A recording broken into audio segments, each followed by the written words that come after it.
राहुल गांधी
धन्यवाद धन्यवाद आप लोगों ने की। मैं इसी क्रम को आगे बढ़ाते हुए इस पवन धारा पर भाई अभिजीत साहब जो तिमाड़ी विधानसभा की प्रत्याशी है, एक नया नेतृत्व है, एक जोश है, एक उमंग है, लोगों की एक आस है। हमारे राहुल जी का भाई का आपको बहुत प्रेषित करेंगे।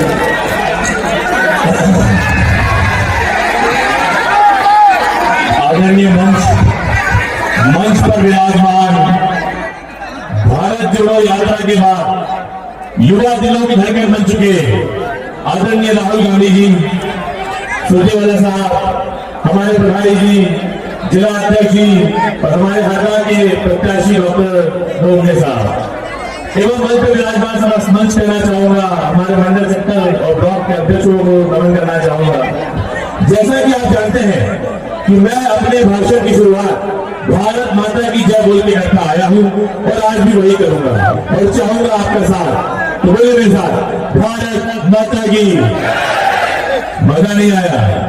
लगना चाहिए कि सच्चे राष्ट्रभक्त आज यहाँ मौजूद है, तो हाथ उठाकर मुट्ठी बांध कर दोनों हाथ के साथ बोलेंगे भारत माता की, भारत माता की। इसी जोश के साथ कांग्रेस पार्टी मैदान में उतरी थी और उसने अंग्रेजों को इस देश से भगा दिया था। आज फिर वक्त आ गया है कि हम सब मिलकर मैदान में उतरे और भाजपा के इन गुंडों को यहां से उखाड़ के फेंक दें।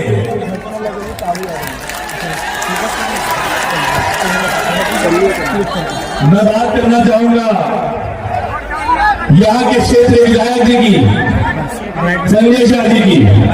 मैं आप लोगों से पूछना चाहूंगा, हाथ उठा के हाँ ना में जवाब देना, क्या आपका विधायक 15 साल में 15 बार आपके गांव में आया? क्या आपके विधायक ने 15 साल में विधायक निधि के 15 काम करवाए? क्या 15 साल में किसी भी गांव के 15 युवाओं की नौकरी लगाई? क्या आपका भोट होता है? कोरोना महामारी अपार में नजर आया? तो दोस्तों, एक पुरानी कहावत है कि जब रोटी जल जाती है तो उसे पलट देना चाहिए। ये वक्त आ गया है कि आज से 15 साल पहले आप लोगों ने अपने खेत में एक पतंग के नाम का बीज बोया था और 15 साल से आप लोग पलेवा कर रहे हैं, पानी दिए जा रहे हैं, तो ना विकास पैदा हो रहा है ना फसल पैदा हो रही है, क्योंकि वो बीज ही खराब था। इस बार मौका है कि उस बीज से बदल दो। मैं इस क्षेत्र के विधायक को यहाँ चाहता हूँ और यहाँ जो हमारे आदिवासी भाई रहते हैं उनसे पूछना चाहता हूँ कि 3 बार का विधायक सत्ता के नशे में इतना अंधा हो चुका है कि सोनपुरा का वीडियो देखा है आपने? देखा है आपने? हमारा क्षेत्र का विधायक सत्ता के नशे में पूरे आदिवासी समाज को लाल कुर्ता पहन के हाथों में डंडा पकड़ के मां बहन की गालियां दे रहा था। मैं कहना चाहता हूं हमारे समाज वालों को कि वो गाली सुनने के बाद, वो वीडियो देखने के बाद अगर एक भी आदिवासी भाई संजय बाबा को वोट देता है तो वह असली आदिवासी की औलाद नहीं हो सकता। तो भाई इसे मंच से कैसे उठाइए हाथ लगाकर कि ना अपने गांव से संजय बाबा को एक वोट देंगे और न देने देंगे। उठाइए हाथ।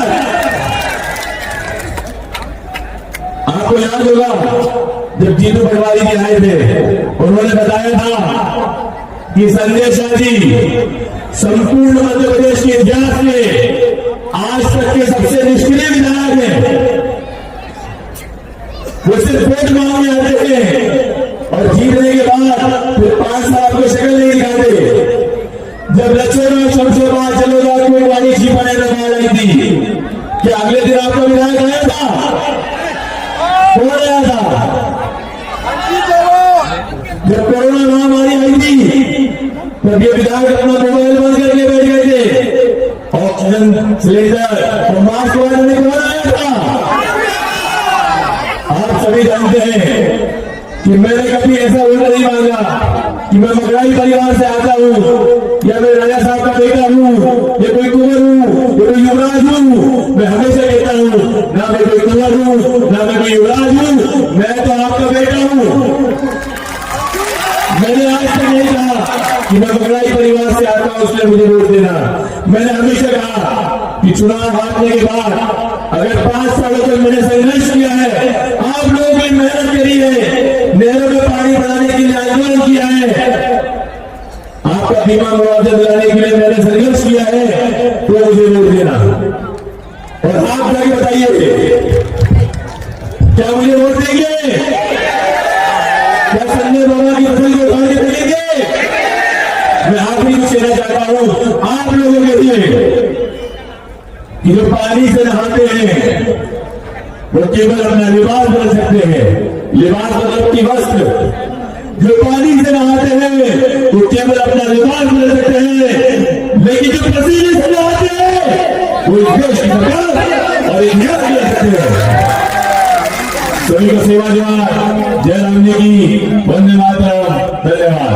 और एक चीज कहना चाहूंगा कि जो 50,000 60,000 की जनता आई है, इसको देख के उत्साहित जरूर होइएगा, लेकिन पोलिंग बूथ पे आखिरी दिन तक मेहनत करिएगा। और एक बात याद रखिएगा कि तिमरनी में ऊपर से पहले नंबर का बटन पंजा देख कर ही दबाना है अगर संजय बाबा को हराना है। और 2 मिनट मैं चाहूंगा, मैं ये कहना चाहूंगा कि पिछला चुनाव में मात्र 2000 वोटों से हारा था, और गुणवाना और जैस के जो लोग थे हमारे समाज से लोग थे वो 5000 वोट ले गए थे। इस बार भी बगड़ाई सोनपुरा से लेके रातामाटी बिटिया तक की आदिवासी समाज ने ठान लिया है कि संजय बाबा ने भारतीय जनता पार्टी को वोट नहीं देंगे। तो संजय बाबा ने क्या किया? जो अंग्रेज कहते थे वोट डालो और राज करो, इन्होंने कुछ लोगों को पैसा देके खड़ा कर दिया है। ये हमारे समाज को वोट बांटना चाहते हैं। जैसे किसान की फसल और उसकी जमीन में बंटवारा होता है, वैसे ही हमारे समाज के वोट का बंटवारा करना चाहते हैं। तो किसी भी भटकावे में बताइएगा, अगर संजय बाबू को हराना है, कमल के फूल की फसल उखाड़ के देना है, तो पंजे पे पेड़ लगाना पड़ेगा और हरदा में हमारे गोलगंज जी को जाना पड़ेगा। और यहाँ पर किसको जाएंगे? धन्यवाद, धन्यवाद, जय हिंद।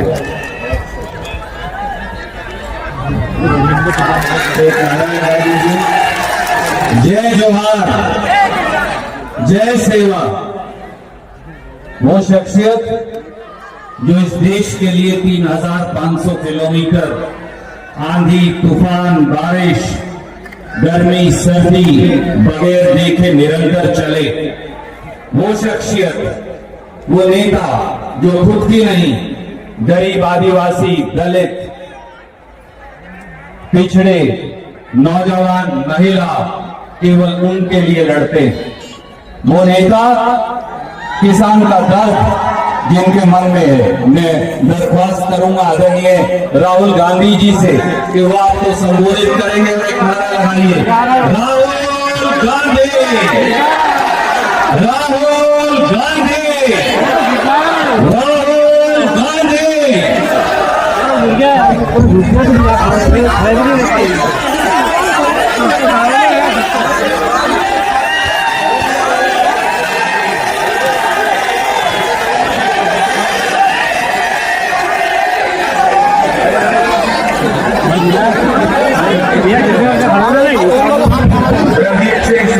जी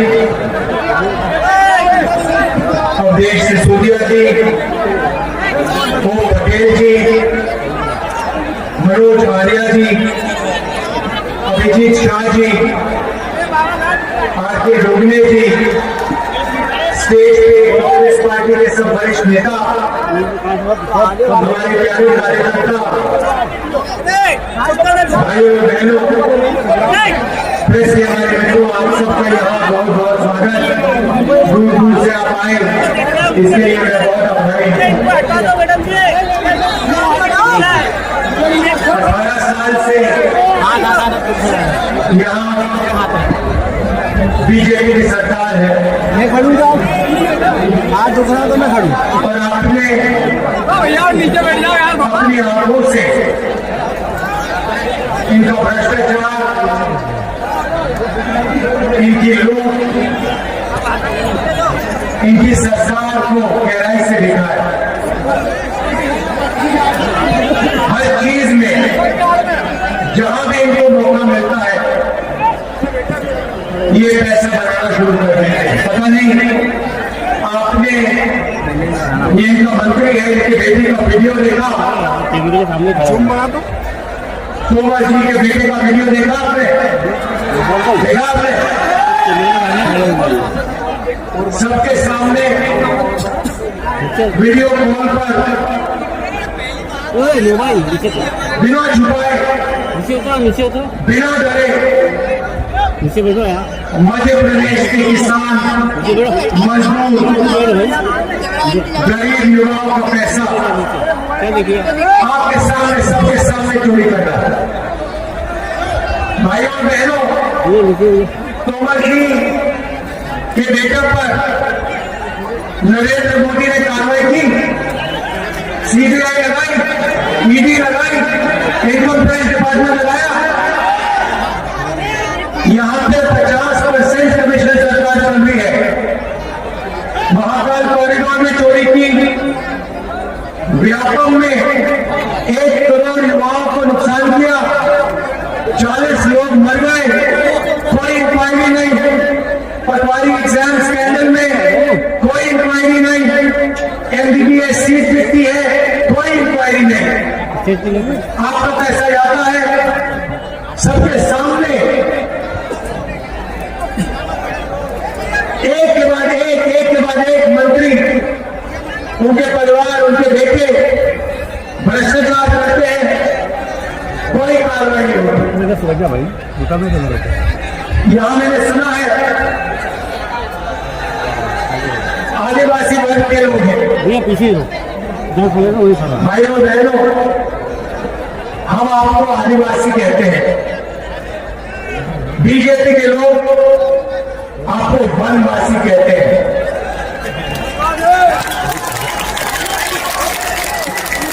वनवासी में और आदिवासी शब्द में बहुत फर्क है।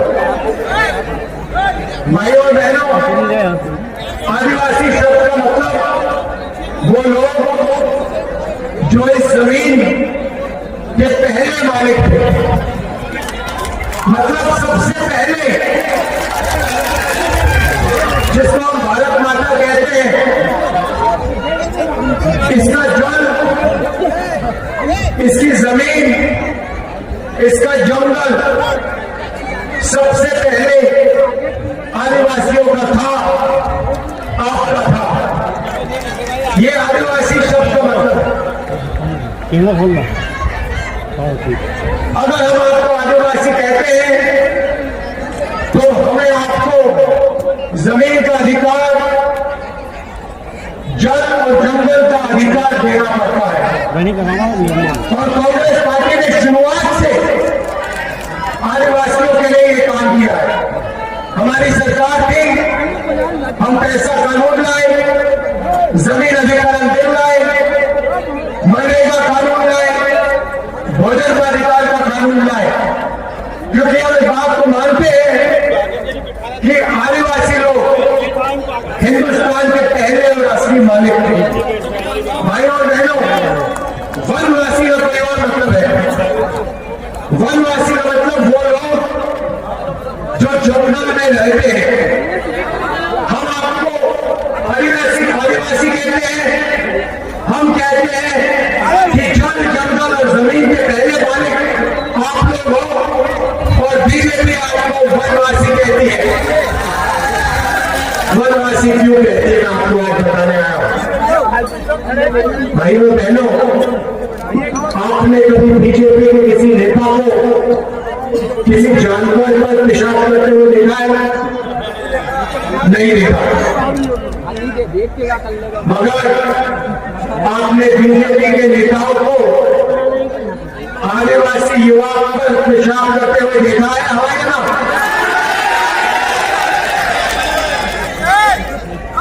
ये है वनवासी शब्द के पीछे सोच।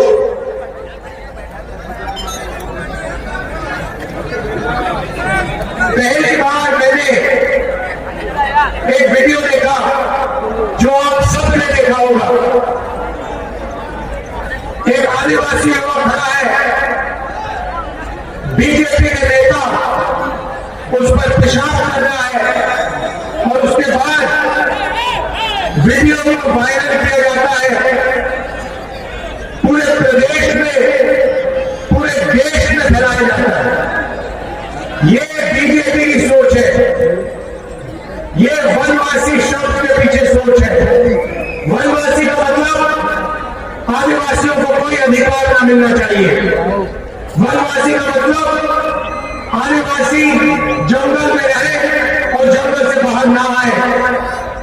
वनवासी का मतलब जब हिंदुस्तान में जंगल खत्म हो जाएगा तो वनवासियों के लिए यहां कोई जगह नहीं रहेगी, आपके लोग सड़क पे भीख मांगने निकलेंगे। ये है वनवासी के पीछे सोच।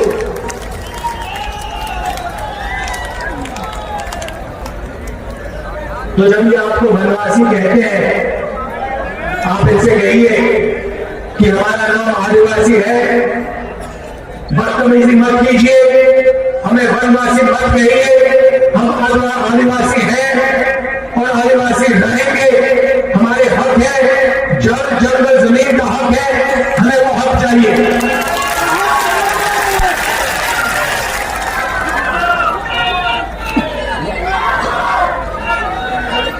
भाइयों बहनों, जहां भी बीजेपी के नेता जाते हैं, भाषण करते हैं, वो कहते हैं कि सबको हिंदी बोलनी चाहिए, हिंदी पढ़नी चाहिए, अंग्रेजी नहीं बोलनी चाहिए, अंग्रेजी नहीं पढ़नी चाहिए। और खासतौर से आदिवासियों को कहते हैं कि आप लोग हिंदी पढ़िए, हिंदी सीखिए, मगर अंग्रेजी मत सीखिए, अंग्रेजी मत पढ़िए। भाइयों बहनों, आप जानते हैं कि इसके पीछे की सोच क्या है।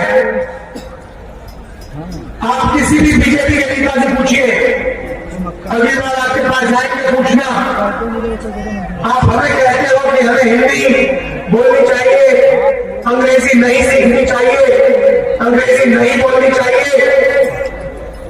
आप हमें बताओ, आपके बेटे कौन से, आपके बच्चे बेटे बेटियां कौन से स्कूल में पढ़ते हैं? इंग्लिश मीडियम में पढ़ते हैं या हिंदी मीडियम में पढ़ते हैं? और सारे के सारे बीजेपी के बेटे, बीजेपी के नेताओं के बेटे इंग्लिश मीडियम स्कूल में पढ़ते हैं। वो अपने बच्चों को अंग्रेजी सिखाना चाहते हैं, अंग्रेजी पढ़ाना चाहते हैं, और आदिवासियों को अंग्रेजी नहीं पढ़ाना चाहते हैं, अंग्रेजी नहीं सिखाना चाहते हैं। इसके पीछे सोच है। देखिए, हिंदी की जगह है, मध्य प्रदेश में आप रहते हैं, यहां पे हिंदी की जरूरत है। आप दिल्ली जाएंगे, उत्तर प्रदेश जाएंगे, वहां व्यापार करेंगे, हिंदी चलेगी। मगर अगर आप विदेश जाना चाहते हो, विदेशी कंपनी में काम करना चाहते हो, कॉल सेंटर में काम करना चाहते हो, इंजीनियर बनना चाहते हो, डॉक्टर बनना चाहते हो, तो अंग्रेजी से ज्यादा फायदा होगा। क्यों?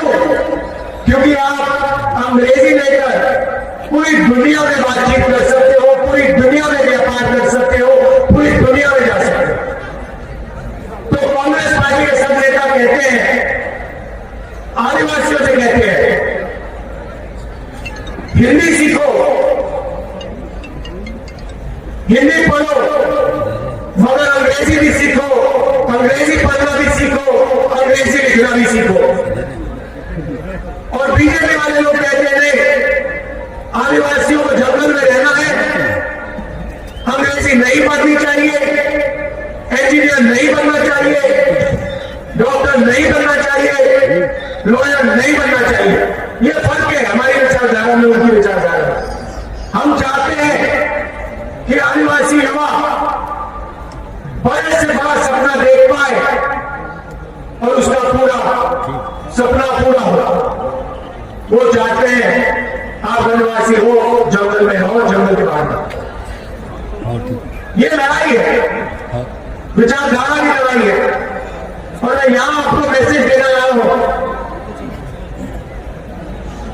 आप आदिवासी हो, आपका जमीन का हक है, जंगल का हक है, जल का हक है। और कांग्रेस पार्टी ये लड़ाई आपके लिए लड़के आपका जो बनता है, आपका जो हक है, वो आपको पूरा करके देगी। भाइयों बहनों, आपने देखा होगा भारत जोड़ो यात्रा में हम 4000 किलोमीटर चले, कन्याकुमारी से कश्मीर तक चले, और रास्ते में मुझे लाखों युवा मिले, और सबके सबसे मैं एक सवाल पूछता था। जब भी मैं युवा से मिलता था, मैं एक सवाल पूछता था कि भाई क्या करते हो? और मध्य प्रदेश में ज्यादा से ज्यादा युवाओं ने कहा, राहुल जी हम बेरोजगार हैं, हम कुछ नहीं करते। 18 साल इन्होंने सरकार चलाई, 18 साल इन्होंने सरकार चलाई, और युवा देश का भविष्य होता है। रीढ़ की हड्डी होती है युवा, युवा के बिना देश नहीं चल सकता।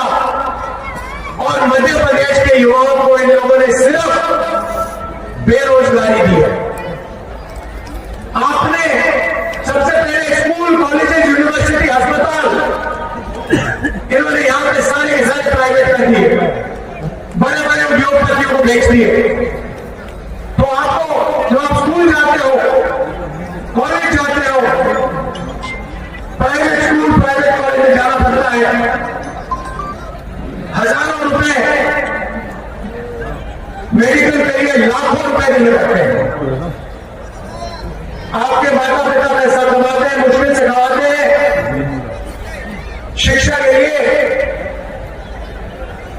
पैसा देते हैं, युवा खर्च करता है, कॉलेज की डिग्री ले लेता है, इंजीनियरिंग डिग्री ले लेता है, मेडिकल डिग्री ले लेता है, और फिर मध्य प्रदेश में उसको रोजगार नहीं मिलता। सारे युवाओं का सपना इन लोगों ने तोड़ दिया है, जिंदगी नाश कर दिया इन लोगों ने। लंबे लंबे भाषण देते हैं। देखिए मैं भी आपको पूछता हूं, पता लग जाएगा। यहां पे बहुत सारे युवा हैं, यहां पे बेरोजगार युवा हाथ उठा के दिखाओगे, हमारी भी बेरोजगार है। ये शिवराज चौहान जी और नरेंद्र मोदी जी की देन है। इनकी सरकार सिर्फ अरबपतियों के लिए काम करती है। अडानी जी का आपने नाम सुना होगा, सुना है? पूरे देश में आदिवासियों की जमीन, आपका हक छीन कर इन लोगों ने अडानी जी जैसे लोगों को दिया है, जो रोजगार देते हैं। छोटे व्यापारी, स्मॉल और मीडियम बिजनेस वाले लोग, किसान, उनको उन्होंने खत्म कर दिया। उदाहरण, भाइयों और बहनों, यहां पे बहुत सारे किसान बैठे हैं, छोटे व्यापारी, दुकानदार बैठे हैं। जीएसटी से आपको फायदा हुआ, नुकसान? एक व्यक्ति नहीं मिलेगा, इस भीड़ में एक व्यक्ति नहीं मिलेगा, मध्य प्रदेश में एक व्यक्ति नहीं मिलेगा जिसको जीएसटी से या नोटबंदी से फायदा हुआ हो। उसके बाद ये किसान बिल लाए, वो किसान बिल नहीं थे, वो किसान को मारने के हथियार थे।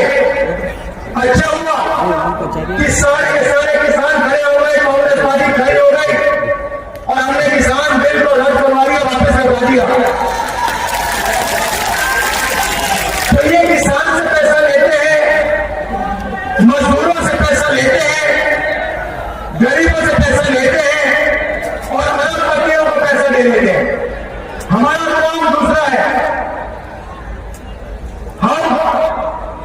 किसानों को, मजदूरों को, छोटे व्यापारियों को मदद करते हैं, उनकी जेब में पैसा डालते हैं, उनका कर्जा माफ करते हैं, उनकी रक्षा करते हैं।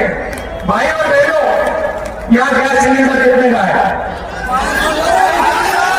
आपको याद है यूपीए की सरकार थी, 400 रुपए का सिलेंडर था।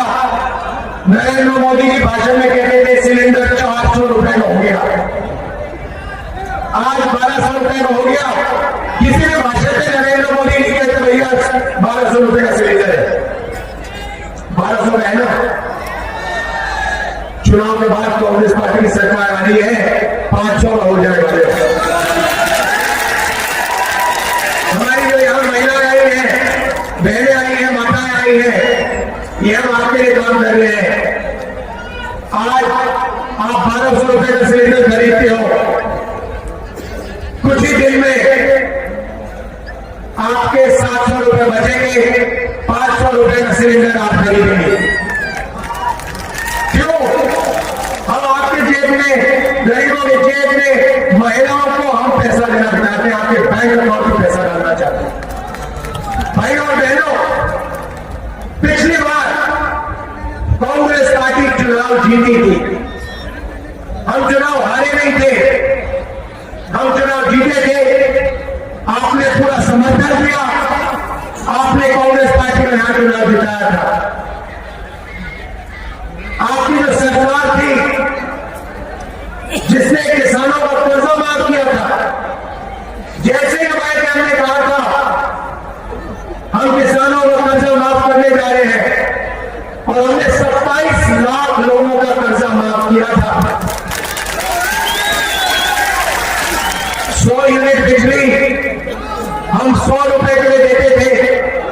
ओबीसी रिजर्वेशन हमने 27% किया था। उस सरकार को बीजेपी ने आपकी आंखों के सामने पैसा देकर, खरीद कर, आपके आंखों के सामने से उसको छीना।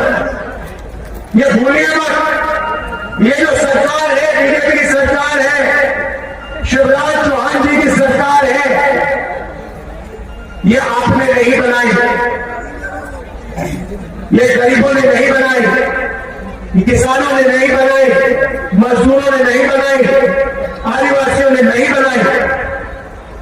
ये आपसे चोरी की गई सरकार है, और इसको यहां के बड़े उद्योगपतियों ने करोड़ों रुपए देकर, विधायकों को खरीद कर ये सरकार चोरी की सरकार बनाई।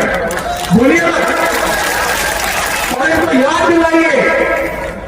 कहते हैं बीजेपी की सरकार है, बीजेपी की सरकार नहीं है, चोरी की सरकार है। कांग्रेस की सरकार बनी थी, हमने चोरी करके यहां सरकार बनाई है। और इस बार मोदी जी आए हैं, मजाक है। पिछली मीटिंग में मुझे कहा गया मोदी जी आए, कहते हैं हमने एक डिस्ट्रिक्ट में 500 कारखाने खोल दिए, मध्य प्रदेश में एक कारखाना इन्होंने नहीं खोला। यहां पे पास में छत्तीसगढ़ है, बॉर्डर पे पड़ता है, वहां हमारी सरकार है। छत्तीसगढ़ का पूरा चेहरा में बदल दिया। मैं बताता हूं वहां क्या किया हमने। हमारे चीफ मिनिस्टर ने, हमारे नेताओं ने कहा कि हर डिस्ट्रिक्ट में जो भी वहां पर उगाते हैं, कहीं आम उगाते हैं, कहीं इमली, जो भी डिस्ट्रिक्ट में उगता है, उसके लिए डिस्ट्रिक्ट में एक फूड प्रोसेसिंग का यूनिट लगेगा। जहां टमाटर उगाते हैं वहां पे टमाटर केचप बनाने की फैक्ट्री, जहां आलू उगाते हैं वहां पोटैटो चिप्स की फैक्ट्री, जहां नींबू है वहां अचार की फैक्ट्री। हमने पूरे प्रदेश में जान बिछा दिया। छत्तीसगढ़ में किसान अपना माल, अपनी सब्जी सीधा जाके एमआरपी में बेचता है, सही दाम मिलता है उसे। धान के लिए सबसे ज्यादा पैसा हिंदुस्तान में छत्तीसगढ़ में मिलता है।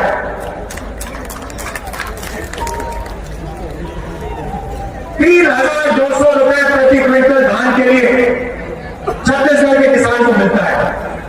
मजे की बात आपको बताता हूं, कुछ दिन पहले चुनाव का दौरा चल रहा था, वहां मेरी किसानों से बात हुई। मैंने उनसे पूछा, भैया एक किसान था, मैंने उससे पूछा, भैया आपका जो खेत है कितने का है ये खेत, बेचोगे तो कितने पैसे मिलेंगे? किसान मुझे कहता है, पहली बार मैंने सुना, किसान मुझे कहता मैं नहीं जानता। मैंने कहा तुम कैसे किसान हो, तुम अपने खेत की कीमत नहीं जानते? कहता है राहुल जी हमें यहां पे 3,200 रुपए मिलता है धान के लिए। मैं इस खेत को कभी बेचने वाला नहीं हूं, जिंदगी भर भी बेचूंगा इस खेत को, ये मेरी मां है। छत्तीसगढ़ की सरकार ने मुझे इतना पैसा दिया, जो कर्जा था, जो बीजेपी के समय कर्जा था वो उतर गया। मैं इस खेत को बेचना नहीं चाहता हूं, मुझे नहीं मालूम कितना कितने का है ये खेत। देखिए कितनी कमाल की बात बोली उसने। यहां पे आपके किसान कर्जे के नीचे लगे हुए हैं। भाइयों और बहनों, 18,000 किसानों ने मध्य प्रदेश में आत्महत्या की है। 18,000। हर साल एक लिस्ट निकलती है, हजारों किसान मध्य प्रदेश में जो आत्महत्या करते हैं। हम ये सब बंद करवाना चाहते हैं, जो हमने छत्तीसगढ़ में किया, जो फूड पार्क हमने छत्तीसगढ़ में खोले, जो फूड प्रोसेसिंग यूनिट हमने छत्तीसगढ़ में खोले, हम यहां पे खोलने जा रहे हैं।